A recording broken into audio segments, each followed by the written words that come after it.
এই সামরা শোন, প্রেম করে বিয়ে করবি ভালো কথা, তা বিয়ে করার আগে যে মেয়েটার সঙ্গে কথা করছিস সে ভালো রান্না আদি পারে কি না, কাজকর্ম পারে কি না, একটু দেখে শুনে নিয়ে নে। বাবা, এখনকার মেয়েদের তো চেনো না, সোনা মধু বাবু লোককে কইয়ে সংসারে সব কাজ করায় নেবেন, তো তুমি টেরও পাবার না।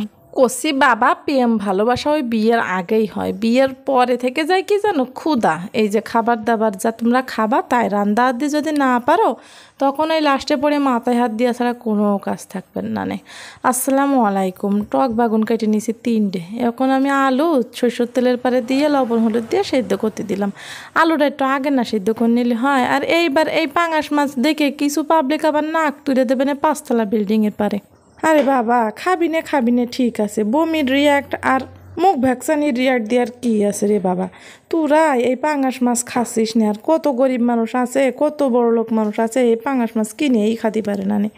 তো আমি এখানে লবণ আর লেবু দিয়ে ভালো মতনভাবে চটকায়ে আধা ঘন্টা রেখে দিলাম। তারপরে 5-6বার পানি বদলাই ধুয়ে এবার লবণ হলুদ মাখা নিয়েছি ভাজার জন্য। আর এরপরে এই যে আমার কালো কুটকুটে কড়াইটা বের করে নিয়েছি, এই কড়াইতে না মাছ ভাজলি না ডিম ভাজলি আমার জানি যেন ভরে না, পরাটার মধ্যে খুচুত করে, অন্য কড়াইতে ভাজলি যেন মনের মতনই হয় না।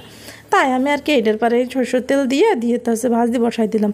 এই পাঙাশ মাছ কিন্তু সরষের তেলতে ভাজলে বেশি মজা লাগে জানো।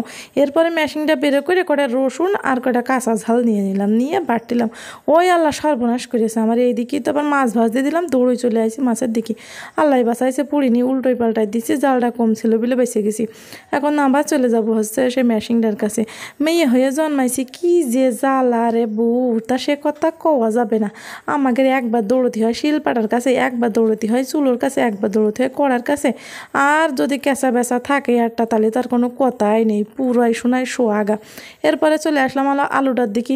আলুটা দেখলাম ভালোই সিদ্ধ হয়ে গেছে, মনের মতন হয়ে গেছে একদম সিদ্ধ হয়ে। এরপরে আমি হচ্ছে কাঁচা ঝাল আর রসুনটা বাটা দিয়ে দিলাম, আর টমাটোমা দিয়ে দিলাম, দিয়ে ভালো মতনভাবে এবার মিশাই নিছি। বেশ কিছুক্ষণ একটু মিশাই নিয়ে নে।